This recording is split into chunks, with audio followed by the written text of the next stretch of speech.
Selamat siang semuanya. Berdirinya saya di sini untuk mempresentasikan hasil diskusi kelompok kami, bukan untuk mempresentasikan perasaan saya ke dia.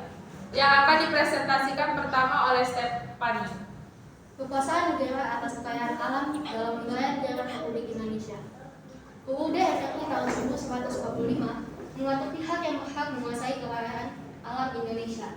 UUD RI tahun 1945 pasal 33 ayat 2 dan 3 berbunyi sebagai berikut. A. Ayat 2. Cabang-cabang produksi yang penting bagi negara dan yang menguasai hajat hidup orang boleh dikuasai oleh negara. B. Ayat 3. Bumi dan air dan kekayaan alam yang terkandung di dalamnya dikuasai oleh negara dan digunakan untuk sebesar-besar kemakmuran rakyat. Sekian presentasi dari Stefani. Yang kedua akan dilanjutkan oleh Alan. Keterkaitan antara hak penguasaan negara dan dipergunakan sebesar-besarnya untuk kemakmuran rakyat akan mewujudkan kewajiban negara sebagai berikut. Yang A. Segala bentuk pemanfaatan bumi dan air serta hasil yang didapat kekayaan alam harus secara nyata meningkatkan kemakmuran dan kesejahteraan rakyat. Yang B. Melindungi dan menjamin segala hak rakyat yang terdapat di dalam atau di atas bumi, air, dan kekayaan alam tertentu yang dapat dihasilkan secara langsung atau dinikmati langsung oleh rakyat. C. Mencegah segala tindakan dari pihak manapun yang menyebabkan rakyat tidak mempunyai kesempatan atau akan kehilangan haknya dalam menikmati kekayaan alam. Sekian presentasi dari Alan. Akan dilanjut yang ketiga oleh Sally. Kedudukan warga negara dan penduduk di Indonesia. Warga negara adalah orang yang dinamika bertingkat tingkat di dalam suatu negara. Warga negara adalah anggota sebuah negara yang mempunyai tanggung jawab dan hubungan timbal balik terhadap negaranya.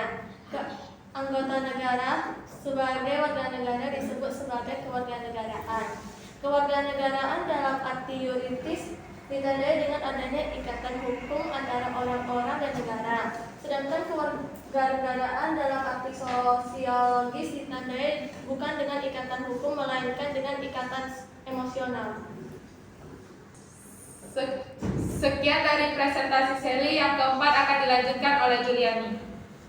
Isi pasal 26 Undang-Undang Negara Republik Indonesia tahun 1945 mengenai penentuan kewargaan negara Indonesia. 1. Yang menjadi warga negara ialah orang-orang bangsa Indonesia asli dan orang-orang bangsa lain yang disahkan dengan undang-undang sebagai warga negara. Dua, penduduk ialah warga negara Indonesia dan orang asing yang bertempat tinggal di Indonesia. 3. Hal-hal mengenai warga negara dan penduduk diatur dengan undang-undang. Sekian presentasi dari Juliani. Yang kelima akan dilanjutkan oleh Sally Suryani. 3. Pasal 26 Undang-Undang Dasar 1945 juga menyebutkan bahwa orang yang dapat menjadi warga negara Indonesia adalah sebagai berikut. 1. Orang-orang bangsa Indonesia asli. 2. Orang-orang bangsa lain yang disahkan dengan undang-undang menjadi warga negara. C. Kemerdekaan beragama dan kepercayaan di Indonesia. Kemerdekaan beragama dan berkepercayaan bermakna bahwa setiap manusia memiliki kebebasan secara hakiki dalam memilih dan melaksanakan ajaran agama sesuai dengan keyakinan serta tidak boleh dipaksa oleh siapapun. Lagi loh. Lagi.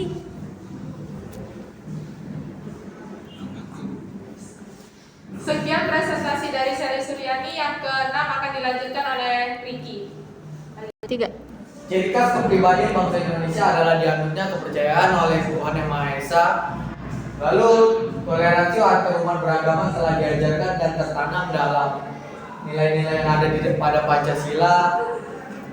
Gesekan sering terjadi seiring dengan munculnya radialisme di tengah masyarakat. Lalu sekian presentasi presentasi dari Ricky. Yang terakhir akan dilanjutkan oleh Devi. 3. Ciri khas kepribadian bangsa Indonesia adalah dianutnya kepercayaan oleh Tuhan Yang Maha Esa. Lalu toleransi atau umat beragama telah diajarkan dan tertanam dalam nilai-nilai yang ada pada Pancasila. Gesekan sering terjadi seiring dengan munculnya radialisme di tengah masyarakat. Lalu Sekian presentasi dari Ricky. Yang terakhir akan dilanjutkan oleh Devi. Tengok, udah 4 kali baru. Ulang. Bising. Mengganti negara Pancasila dengan negara agama ataupun negara sekuler sama aja dengan membuat Indonesia. Untuk mempertahankan persatuan, kerukunan beragama atau trilogis kerukunan umat beragama,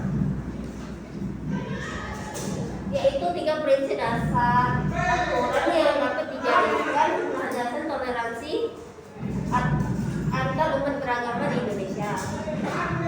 Ketiga prinsip dasar yang dimaksud tersebut adalah sebagai berikut. 2013. A. Kerukunan inter umat beragama. B. Kerukunan antar umat beragama. C.